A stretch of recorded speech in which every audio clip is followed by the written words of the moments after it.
Bonjour tout le monde. Alors dans cette vidéo je vais parler en fait de niche écologique et de comment on appelle ça, de diversité.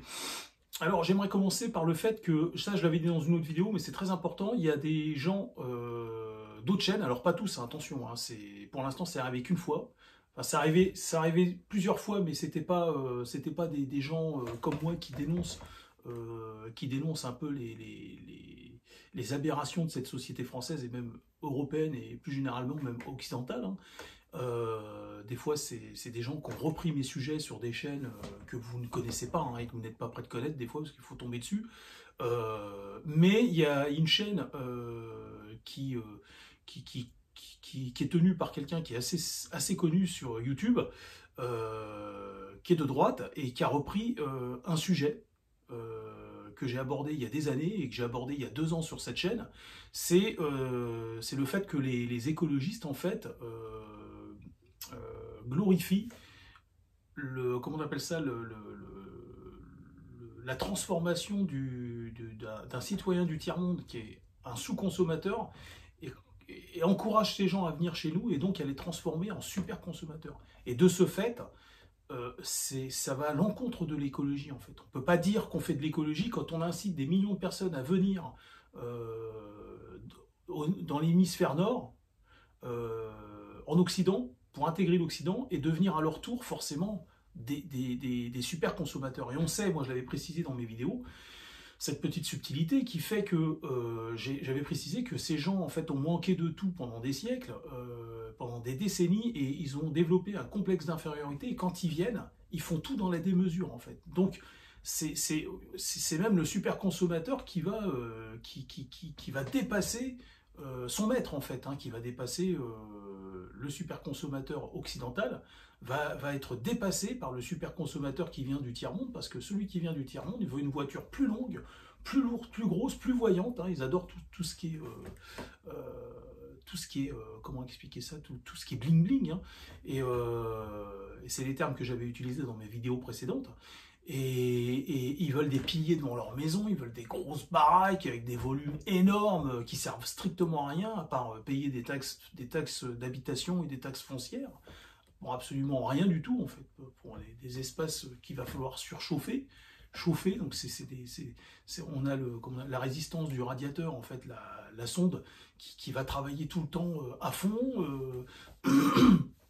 C'est des gens qui laissent couler l'eau, hein. Il y a eu des campagnes de prévention dans le 93.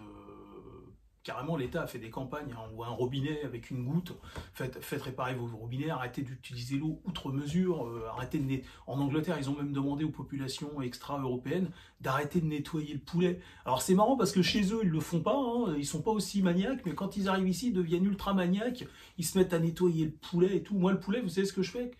Des fois, j'ai un sécateur spécialement conçu pour ça. Je coupe les parties indésirables, genre les morceaux d'os, là, les bouts d'os, je les coupe avec un sécateur qui est exclusivement réservé à cet usage, et je coupe avec des ciseaux en fait les excédents de peau, voilà, que je jette ensuite. Mais je veux dire, je rince pas ma viande, quoi. Ça sert à quoi, quoi. Je veux dire, elle est déjà nettoyée, la viande. Puis je veux dire, ça n'a pas de sens, quoi. Et donc en Angleterre, ils ont carrément fait une campagne là-dessus. Et pour revenir au sujet du fait que des gens repompent mes vidéos, donc il y a un gars là qui est très connu sur internet, qui fait des vidéos qui sont très bien, il aborde des sujets qui sont très bien. Par contre, quand il prend des sujets sur ma chaîne, il serait gentil de signaler la source, quoi. C'est juste une question de respect. C'est juste une question de respect, parce que moi, si je venais à discuter d'un sujet qu'il a abordé sur sa chaîne, je vais dire son nom et d'où je tiens le sujet, en fait. Après, c'est une question de dignité aussi, hein. Donc, vous commencez à me connaître maintenant, si vous êtes abonné à ma chaîne, vous savez que je suis pas un menteur. Tout ce que je dis est vérifiable, et ma chaîne est à but non lucratif, hein. Donc je suis pas mercantile. Je veux simplement qu'on me respecte quand il y a des gens qui viennent prendre des sujets. Ça me dérange pas en fait, parce qu'il faut qu'on s'entraide entre nous, d'accord? On est plus fort si on est soudés. Que des gens prennent des sujets sur ma chaîne et qu'ils les développent, s'ils estiment qu'ils les développent mieux, il n'y a pas de souci, mais au moins qui rendent à César ce qui appartient à César, qui est une rétribution du travail, quoi. Enfin, pas- faut classer les trucs et faut dire au passage, tu fais un sujet sur une chaîne, faut être sérieux, tu dis bon voilà, ce sujet il a été abordé par un tel sur telle chaîne, et moi je le reprends parce que je trouve qu'il est passé à côté de certains trucs. C'est plus noble, moi je pense que c'est plus noble et puis c'est plus crédible quoi pour toi-même et pour tes auditeurs, pour ceux qui t'écoutent, hein, parce que moi je vous vois, d'ailleurs je vous vois pas comme des auditeurs, je vous vois comme des doubles en fait. On se clone en fait, on se clone, c'est le but en fait, c'est de se cloner et de devenir plus fort. Moi mon objectif c'est de vous convaincre à diffuser ce que je remarque et à me faire remarquer ce que je n'ai pas remarqué en fait, ce que j'ai pas été capable de remarquer, c'est-à-dire dans les commentaires, n'hésitez pas à me dire tiens tu vois, moi je trouve que t'es passé à côté de ça dans le truc et tout, et puis bah, c'est bien, c'est au contraire, moi je vais dire votre nom là, si vous voulez pas qu'on dise votre nom de famille parce que vous voulez pas qu'on le sache, c'est normal, mais après je vais dire d'où je tire ma source quoi, mais enfin je tenais à faire ça, c'est une introduction qui est un peu longue mais qui est nécessaire parce que c'est vrai que c'est insupportable, tu fais du travail, tu te décarcasses pour faire quelque chose, et puis il y a un petit enfin, il y a quelqu'un qui vient, il pique tes sujets, et il fait genre, il se les attribue, il se les accapare, il fait genre ça émane de lui, quoi. C'est genre, c'est son génie à lui, c'est son truc. Enfin, moi, j'ai pas la prétention de dire que c'est du génie, mais eux le vendent comme si c'était le cas, en fait. Sauf au passage, ils oublient de dire qu'ils ont repompé le sujet, en fait, sur la chaîne, la chaîne d'un petit mec comme moi. C'est pas très honnête, c'est pas équitable, parce que ma chaîne est moins connue que la leur. Et eux font croire, en fait, que ce sujet, il vient d'eux, en fait, alors qu'ils l'ont été le repomper sur la chaîne d'un mec comme moi. Faut être honnête. Faut être honnête, quand tu dis... Et ça, le sujet, en fait, c'était le fait que les consommateurs du tiers-monde sont des sous-consommateurs, enfin, des gens qui consomment pas des masses. C'est dû à leur climat, hein. Il y a plus de lumière là-bas, donc on les allume moins. Il y a besoin de moins de calories parce qu'il fait chaud. Vous savez que le soleil, ça nourrit aussi. Et donc... et puis les pays ne sont pas aussi développés que les nôtres, hein, c'est aussi une des raisons premières, hein, sinon ils s'en gêneraient pas. Mais et quand ils viennent chez nous, ils deviennent des super consommateurs. Et ça, je l'avais dit, et c'est un sujet que je développe pour preuve, hein, vous avez la preuve sur ma chaîne, hein, j'avais parlé de l'immigration, la bonne immigration et la mauvaise immigration, et puis dans d'autres vidéos, je l'ai abordé d'une manière très simple, je explique que simplement en faisant venir les gens du Sud, en les faisant venir dans l'hémisphère nord, on les transforme à leur tour en super consommateurs, et que ça, c'est l'exact contraire d'un projet écologique. Voilà, tout ça, c'est très simple à comprendre, on n'a pas besoin trop en fait d'en rajouter des caisses, c'est très simple. On a quelqu'un qui n'est pas un super consommateur, on le déplace, on l'encourage même à venir en Occident, et il devient à son tour, il vient gonfler la démographie d'Occident, et en Occident, et puis surtout, il vient gonfler la démographie des super consommateurs. On ne peut pas faire d'écologie comme ça. Et ça a été repris ce sujet par quelqu'un qui est très célèbre sur YouTube, et qui s'est bien gardé de dire qu'il avait repompé le sujet sur ma chaîne, qui ne me disent pas le contraire, parce que ce sujet n'a jamais été abordé avant, et il a été abordé juste un petit peu après, 6 mois après, quelques mois après, il a été abordé sur sa chaîne. Donc il fait du bon travail. Maintenant, ce qui serait bien, c'est qu'il attribue le travail à la personne qui en est l'auteur, en fait, à la base. Je pense qu'il ne faut pas qu'on se fasse des coups bas comme ça, sinon ça n'a pas de sens. Nos ennemis nous regardent, et ils vont dire, c'est quoi ces clowns? Regarde, ils sont même pas capables d'avoir une cohésion, d'avoir un petit peu de fraternité, ils se baisent la gueule entre eux. Donc on a raison, finalement, on va légitimer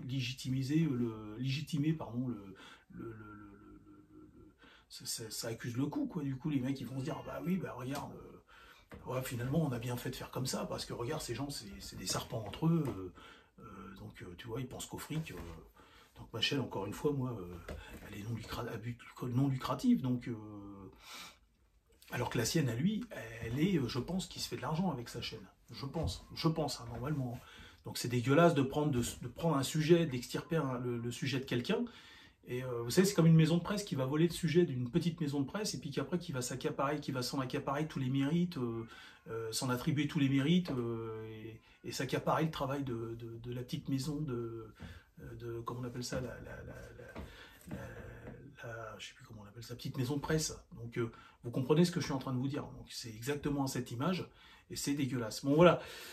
Du coup, j'ai un peu dévié la trajectoire, c'est pas grave, cette vidéo, du coup, elle sera consacrée à ça, au carjacking des sujets, en fait. Je me suis fait carjacker mon sujet. Et ça, c'est un sujet, en fait, que j'aborde depuis des années. Hein. Ça fait 20 ans que j'en parle. Hein. Ça fait 20 ans. Et ça, c'est un des sujets que je voulais exposer à Zemmour. Je voulais lui dire à Zemmour, tu passes à côté de l'essentiel. J'ai un projet, un programme écologique pour toi. Laisse-moi gérer ça. Je vais m'en occuper très très bien. Mais impossible de toucher Zemmour, impossible de l'avoir, impossible. J'ai téléphoné à plein de sous-officiers de Zemmour qui se battaient entre eux pour avoir les bonnes places, hein, pour avoir. Mais c'est pathétique, quoi. Je veux dire, on est quoi? On n'est pas des animaux, quoi. À un moment donné, Zemmour, lui, il n'a pas su faire le tri. À un moment donné, autour de lui, il n'a pas vu qu'il y avait des gens qui se battaient entre eux pour avoir la bonne soupe, quoi. Et des mecs comme moi qui sont passés inaperçus, quoi. C'est complètement débile. Alors, je dis pas que je suis plus méritant que les autres, mais j'ai fait un travail quand même. Et puis j'ai fait des constats que les autres n'ont pas fait. Alors vous allez me dire, il appartient à personne de vanter ses mérites, je suis d'accord. Mais à un moment donné, si tu lèves pas le bras et que tu dis pas que tu existes, on va pas te voir. Faut quand même que tu sois là, quoi. Si moi je veux aider les gens autour de moi, enfin si je veux aider la France et l'aider à se relever, il faut aussi que je me manifeste à un moment donné. Parce que trop de retenue tue la retenue, hein, et trop de modestie tue la modestie. À un moment donné, c'est bien d'être modeste, faut montrer qu'on existe aussi, puis qu'on faut exprimer ses idées. Puis à chaque fois, si tu laisses des rigolos te piquer tes idées, puis et s'en attribuer tous les mérites, à un moment donné, t'es une crêpe, quoi. Donc t'es bien à un moment donné de paraître un peu orgueilleux enfin, ça peut paraître comme de la vantardise, mais non, en fait, c'est simplement, tu revendiques ce qui t'appartient de droit, en fait. Tu as fait un travail, tu as fait une thèse sur le sujet, et tu connais le sujet, d'ailleurs. Pourquoi tu vas laisser quelqu'un s'en emparer qui ne saura pas l'exposer comme toi, en fait, qui ne connaît pas le noyau du sujet, en fait. Et donc, sur le fait que on transforme des sous-consommateurs, des gens du tiers-monde en super-consommateurs en les faisant venir en Europe, c'est très très grave. Et on va à l'encontre en fait du véritable projet écologique qui est le projet Veine du désert, hein, mon projet Veine du désert. Mon projet qui fait que je fais, c'est le projet, je fais en sorte que ça devienne le projet de tout le monde en fait. Mais là maintenant je vais dire non. Parce que je m'aperçois en fait qu'il y a des gens, ils s'accaparent votre travail en fait. Et encore si c'était pour le diffuser de façon universelle, ça ne me dérangerait pas. Mais en fait, ils s'en attribuent tous les mérites en fait. Toute la gloire. Moi, je cherche pas la gloire, je cherche justement à diffuser. Mon objectif, moi, je suis un émetteur. Il faut des récepteurs qui deviennent à leur tour des émetteurs. C'est ça, moi, mon objectif. Mais là, je vois en fait des gens, enfin, souvent, il y a des gens qui sont mal intentionnés, ils interceptent le truc, et ils vont s'empresser, eux, de faire sur leur chaîne quelque chose de beaucoup plus spectaculaire, en faisant croire que c'est de eux qui émane l'idée, en fait, et le constat. Vous voyez ce que je veux dire? Donc faites attention aux manipulateurs. Je vous raconte une histoire. Vous allez voir, c'est éloquent. Dernièrement, je ne sais pas qui est l'auteur de cette blague, et c'est une très bonne blague. En fait, c'est une figure de style quelque part, et quelqu'un qui a dit Paris, la plus belle ville du monde. Vous l'avez vu traîner cette phrase sur les réseaux sociaux depuis à peu près 4-5 ans. On ne sait pas qui est l'auteur de ça, le patient zéro. On ne sait pas qui c'est. Il y a quelqu'un qui a diffusé ça. Et sur un plateau TV, la dernière fois, je voyais un trou du cul, là, un mec, c'était un Français, hein, et il vient, parce que je suis sûr et certain que c'est un Français qui a fait cette ou un Européen qui a fait cette figure de style, Paris, la plus belle ville du monde. Donc c'est pas mal, franchement c'est pas mal. Parce que normalement le slogan c'est Paris, la plus belle ville du monde. Et donc le mec a dit, vous l'avez compris, Paris, la plus belle ville du monde. Bon, voilà. Et sur un plateau TV, sur LCI, le mec, il était là, il faisait le coq, ou sur BFM, il faisait le coq, il était là, et puis à la fin, il sort, il parlait de Paris et tout, de l'état, la dégradation de Paris, puis le mec, il vient, il fait, oui, Paris, la plus belle ville du monde, et je termine là-dessus. Et il était tout fier, il faisait genre, ça venait de lui, en fait. Mais il l'a vu sur les réseaux sociaux, ça. Mais quel guignol, mais franchement, ah, la quintessence du pathétique, mais vraiment pathétique le mec.